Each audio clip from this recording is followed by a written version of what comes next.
Hey guys, and welcome back to the Destinyverse category of some magical story time. The show where I come on and read stories that I have written or retell certain ones. So we're on the we're now up to the 15th of these stories overall.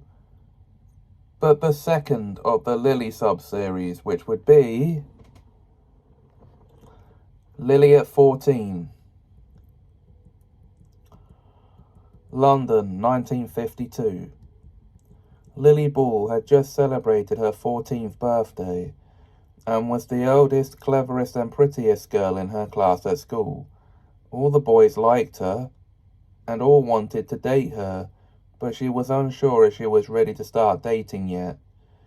It was 3 o'clock in the afternoon and she was walking home with her best friends Jane Rogers, a redhead with long frizzy hair, and donned pink uniform and liked scary stories, and Thomas Jones, a sporty young blonde boy with short spiky hair who played goalie on the school football team.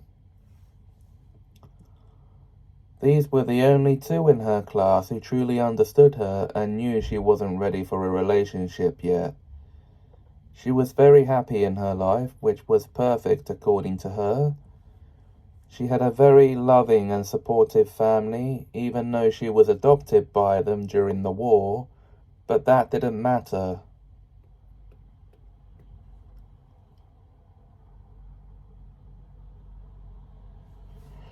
Crystal was a loving mother to her, and always had been since she took her in as an evacuee during the war, when she wasn't even a year old yet.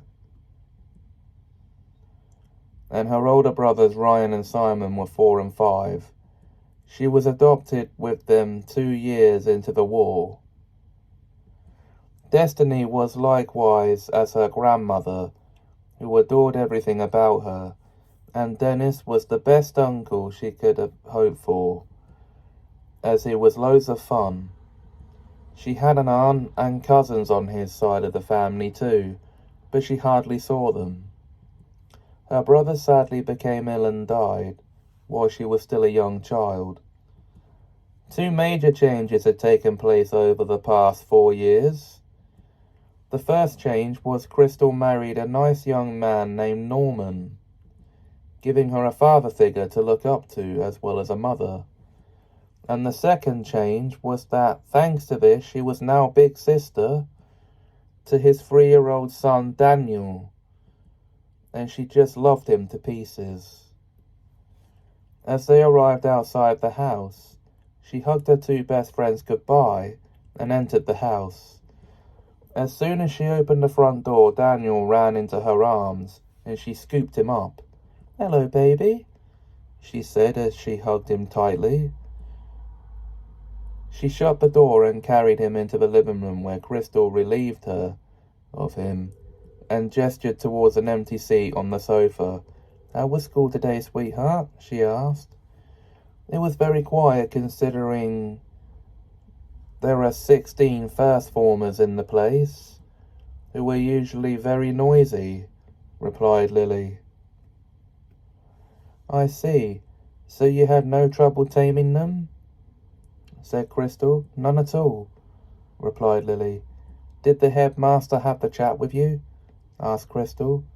"He did, actually, and he told me he thinks I'm ready to leave school and start work," replied Lily. "I agree with him, darling.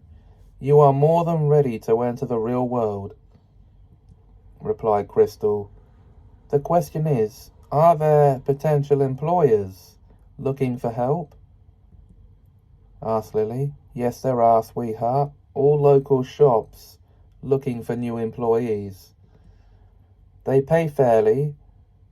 You should look into them," Crystal told her. The next day, Lily went to apply in all 3 shops, and the last one to see her hired her on the spot, stating she was exactly what they were looking for. She was put to work straight away, stocking the shelves.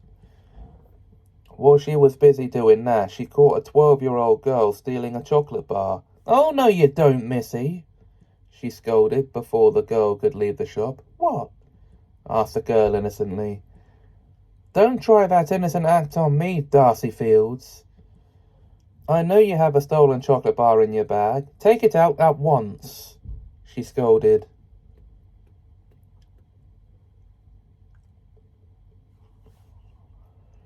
"No, I don't.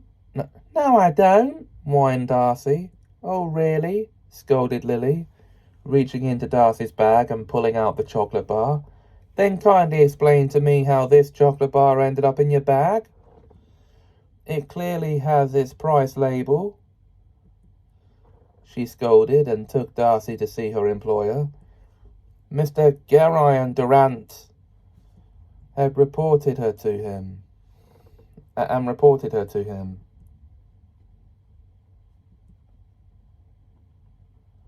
Or Durante.